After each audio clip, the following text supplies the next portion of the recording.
আজকের গল্প ইসরাত জাহান জেরিন রচিত চিত্রাঙ্গনা। গল্প পাঠে আমি জয়ন্তী। পর্ব সংখ্যা 9। ভাই, জলিলের কিস্সা খতম। সিফাত চেয়ারে বসে থাকা লোকটির দিকে চেয়ে বলল। লোকটির হাত তখনও রক্তাক্ত। একটু আগে একটা ছেলেকে নিজ হাতে দফা রফা করেছে সে। লোকটি হাতের রক্তের দিকে গভীর মনোযোগ সহকারে তাকিয়ে আছে। চেয়ারে বসে পা দুটো তুলে দিয়েছে টেবিলের ওপর। জাতীয়তাবাদীর পার্টি অফিস এটা। লোকটির বাবা সোহেল পালোয়ানের ওয়ার্ডের কাউন্সিলর। তবে বাবা কাউন্সিলর হলেও ছেলের রাজত্বে সব চলে বোধ হয়। হাত ধুইমু, পানি দে। শালার হাতটা নোংরা হইয়া গেল বাল। নতুন পাঞ্জাবিটা পইরা আসছি, ওইটাও লাল হইয়া গেছে। বালডারে কেন যে এখন ধইরা আনলি? যা, পার্টি অফিসের লকারে আমার পাঞ্জাবি আছে, সাদা পাঞ্জাবি আর পায়জামাটা আন জলদি। লোকটা হাত মুখ ধুয়ে পোশাক পরিধান করলো। গায়ে একটা দামি ব্র্যান্ডের পারফিউম লাগিয়ে আবারও এসে চেয়ারে বসলো। এতক্ষণে খুনের সব প্রমাণ তার লোকেরা গায়েব করে ফেলেছে। লোকটির নাম সোহান পালোয়ান, গায়ের রং কালো, তৈলাক্ত চেহারা। দেখলে মনে হয় কেউ যেন গায়ের মধ্যে এক গাদা সরিষার তেল ঘষে রেখেছে। সোহানের গলায় বেশ অনেকগুলো ভারী মোটা স্বর্ণের চেইন, হাতেও স্বর্ণের ব্রেসলেট। বাম হাতের 5 আঙ্গুলে 5টা মোটা স্বর্ণের আংটি। দেখেই আন্দাজ করা যায় এই লোক বেশ শৌখিন। স্বর্ণের ওপর তার আলাদা একটা টান আছে, একটা গভীর আকর্ষণ আছে। বয়স 30-এর ঘরে, গালে চাপদাড়ি, বাম চোখের নিচ বরাবর হতে একটা কাটা দাগ আছে। দীর্ঘদেহী লম্বাটে কালো তাগড়া শরীরের সাদা পাঞ্জাবিটা কি অদ্ভুতভাবে ফুটে উঠেছে। এইবার ক সিফাত। জলিল মইরা গেছে, তারে সহ তার বউ বাস্তারে জিন্দা চিতায় পুরাইছি। তুই আসলেই কামের একটা পোলা, এই কারণেই তো তোরে আমার এত পছন্দ। ভাই কি যে কন, আপনার লইগা জান্ডা বাহির কইরাও দিতে পারো, আপনিই তো সব আমাগো। সোহানের মুখে সন্তুষ্টজনক হাসি। তার নদীপথে ইম্পোর্ট এক্সপোর্টের ব্যবসা। তবে তার সঙ্গে সঙ্গে আরেকটা ব্যবসাও আছে, যেটা তার ভিতরের বিষয়। নিজের ব্যক্তিগত বিষয় সম্পর্কে কাউকে জানাতে কিংবা কেউ অনুমতি ছাড়া জানুক, তাও সোহানের পছন্দ নয়। পরশু রাতের কথা। জলিল তখন নৌকো নিয়ে তীরে বসেছিল। সোহানের লোকেরা তাকে ট্রলার থেকেই খেয়াল করেছে। তবে অন্ধকারের মধ্যে ঘটা কাহিনী যে জলিল বহু দূর গড়াতে পারবে তা নিয়ে ছেলেগুলোর ধারণা ছিল না। সোহানের মানুষ পাচারের ব্যবসা, মানুষ হলেই হলো, তবে নারীদের ডিম্যান্ড বেশি। রাতে যখন ধরে আনা নারী, পুরুষ আর শিশু কিশোরদেরকে সোহানের লোকেরা ডিলারের ট্রলারে উঠিয়ে দিচ্ছিল, তখন সেই দিকে চোখ পড়ে যায় তীরে বসে থাকা জলিলের। জেলেপাড়ার মানুষগুলোর মধ্যে বেশিরভাগ লোকই সোহানের হয়ে কাজ করে। তবে জলিলটা পাড়ায় নতুন, তার উপর সাহস কত বড়। মূর্খটা রাতের সেই ঘটনা আবার জেলেপাড়ায় আরেক মাঝিকে গিয়ে জানায়। তবে সে কি আর জানে ওই মাঝিও যে সোহানের লোক? যাক, এমনিতেও বাংলাদেশের জনসংখ্যা দিনের পর দিন বেড়েই চলেছে, 2-4টে মরলে দোষ নেই। সোহান উঠে যায়, তার অনেক কাজ আছে। দেশের পরিস্থিতি এমনিতেই ভালো না, তার উপর চালান আজকাল বেশ মুশকিল হয়ে গেছে। ট্রলারে কি সব চেকিং ফেকিং শুরু হয়েছে। ভাই, কথা আসিল। কইয়ালা নতুন মালগুলা কনখানে পাঠামো? সবগুলা মাইয়া মানুষ না? যা ভাই, ওইসে বড় প্রজেক্টটা। মালগুলা আগে খুলনা পাঠা, তারপর ওইখান থাইক্কা বেনাফল। সিফাত গাইগুই করছে, কিছু একটা বলতে গিয়েও আমতা আমতা করছে। কিরে, কিছু কইবি? না মানে ভাইজান, মাইয়া একটা শর্ট পড়ছে, মাল তো আজকের মধ্যেই ডেলিভারি করতে হইব। রাইত হইছে, এখন এমন সময় মাইয়া কই থাইক্কা জোগাড় হইব? জানো সিফাত, আমি না ভুল মাফ করি না, দ্বিতীয়বার কাউরে সুযোগ অবধিও দিই না, তুই তো জানোস।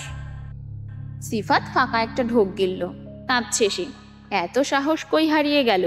সোহান উঠে দাঁড়ায়, পাঞ্জাবির কলার ঠিক করে চুলে হাত বুলিয়ে বলল, আয় আমার লগে, তোর লগে কাম আছে। অন্দরমহলের মেঝেতে পড়ে নিরুপমা কাঁদছে। ওড়না বুক থেকে পড়ে গেছে, গায়ে কালো রঙের একটা কামিজ, গলা ফাটিয়ে কাঁদছে সে। এমন কান্নার স্বর শুনে আশেপাশের বাড়ি থেকেও মানুষ চলে আসার কথা ছিল। তবে তাদের কথা বাদ, বাড়ির মধ্যে এতগুলো মানুষ থাকতেও কেউ এলো না।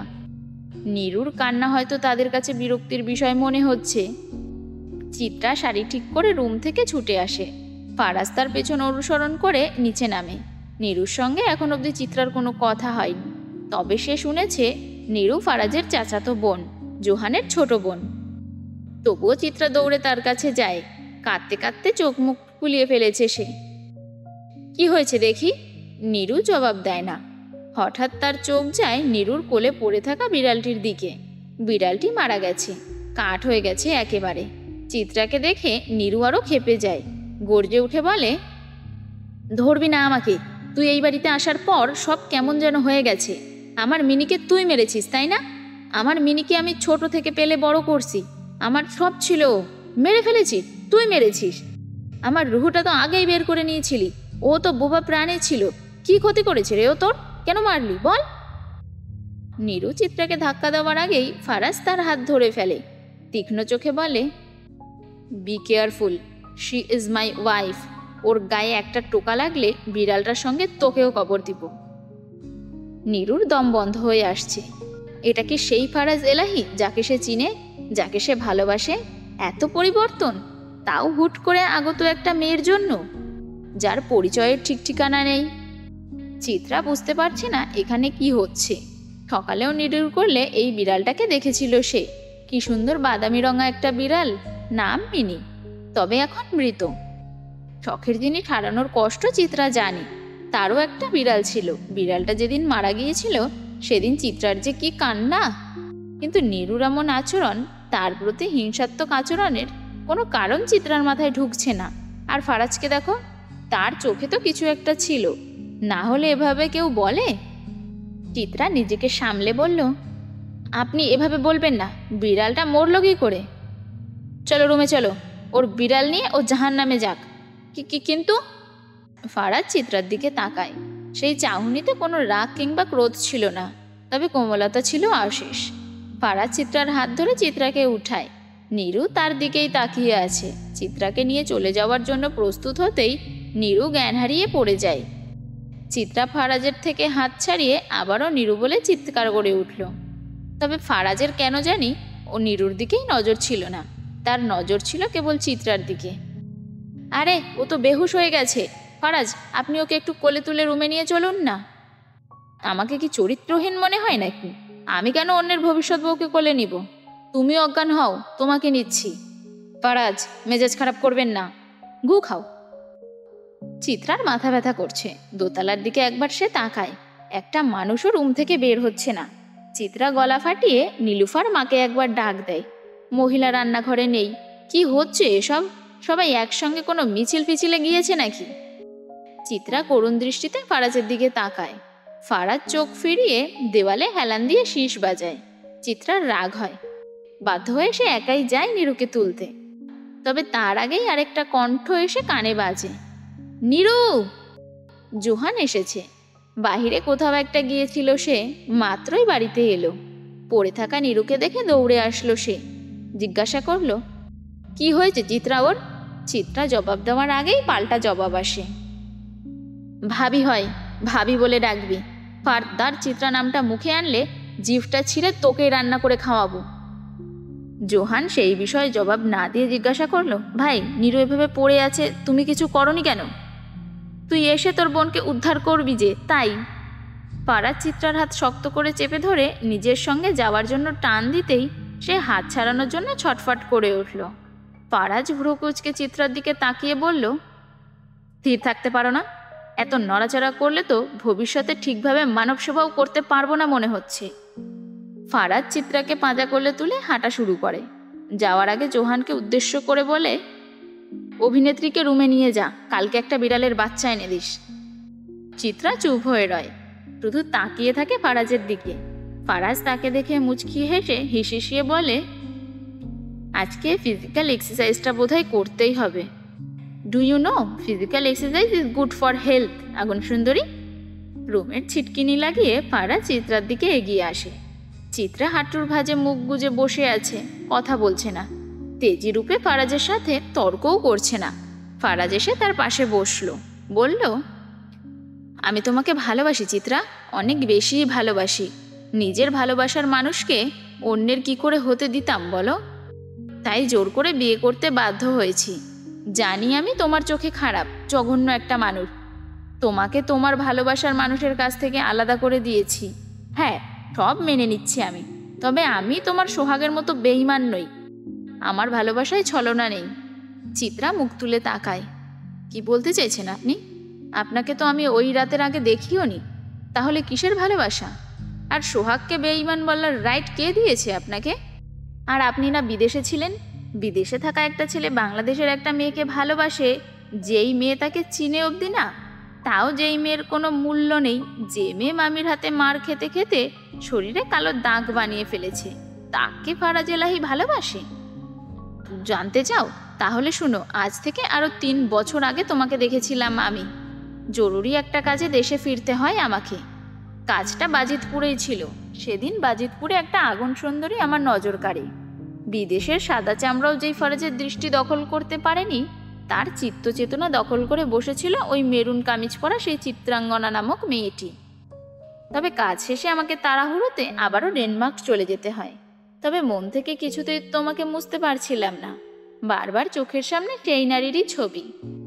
বাড়ির সামনের গাছগুলোতে পানি দিচ্ছে মেয়েটা। সেদিন থেকেই তুমি আমার নজরে ছিলে। মনে মনে ঠিক করে রেখেছিলাম, বিয়ে করলে তোমাকেই করব। আমার তোমাকেই চাই। শুরু হয় তোমার উপর নজর রাখা। লোক লাগিয়েছিলাম নজর রাখার জন্য। তবে যখন জানতে পারি 1 বছরের মাথায় সোহাগের সঙ্গে তোমার সম্পর্ক শুরু হয়, তখন যেই কষ্টটা আমি পেয়েছিলাম, তা তোমার কষ্টের কাছে নিতান্তই তুচ্ছ। চিত্রা এবারও অবাক হলো না, কারণ সে আগেই জানতো ফারাজ এলাহি সেদিন রাতে এমনিতেই তোমার বাড়িতে এসে উপস্থিত হয়নি। সোহাগকে বেঈমান বলার কারণটা কি? বলতে খারাপ লাগছে, তুমি যেই সোহাগকে এত বিশ্বাস করতে ভালোবাসতে, সেই সোহাগই তলে তলে মিজান সাহেবের কাছে তোমাকে বিক্রি করে দিয়েছিল। মিজানের কাছে তোমার খবরটা সেই পৌঁছে দেয়। আরেকটা বিষয়, সোহাগ তোমাকে কখনো ভালোই বাসেনি। কেবল ফেলনা পুতুল ছিলে তুমি তার কাছে। সোহাগ অন্য কাউকে ভালোবাসে। মেয়ের পরিবার অনেক বড় লোক, শুক্রবার ওদের বিয়ে হবে।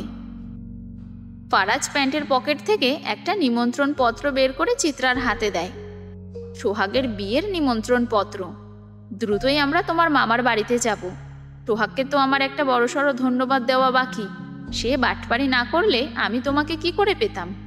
আর মজার বিষয় হচ্ছে, মিজান সাহেবকে যখন আমার লোকেরা সোহাগের সঙ্গে দেখে, তখন থেকেই সন্দেহ আমার বেড়ে যায়। কারণ লোকটা কে এবং কি করে তা আমার ভালো মতোই জানা ছিল। তাই তার উদ্দেশ্য বুঝতে এলাহির সময় লাগেনি। চিত্রা ভ্রুকুচকে জিজ্ঞাসা করলো, আপনি কি করে জানলেন আমার বিয়ে মাঝরাতেই হবে? কারণ এই বিষয় তো আমি নিজেও জানতাম না।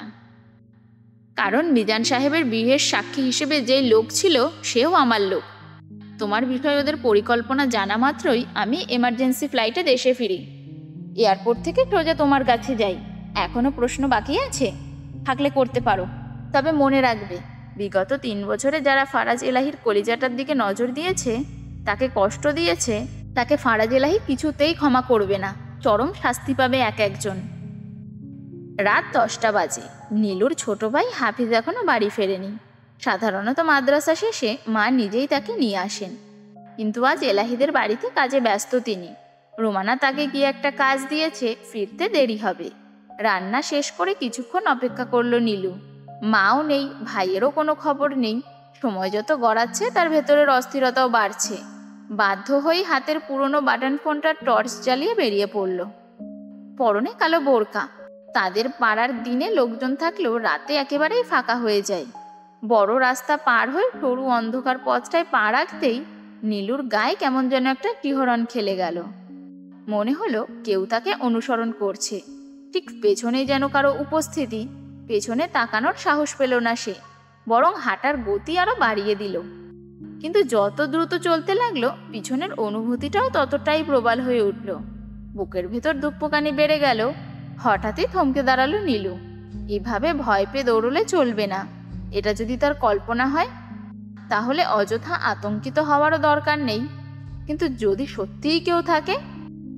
সাহস সঞ্চয় করে ধীরে ধীরে পেছনে ফিরে টর্চের আলো তুলল সামনের দিকে।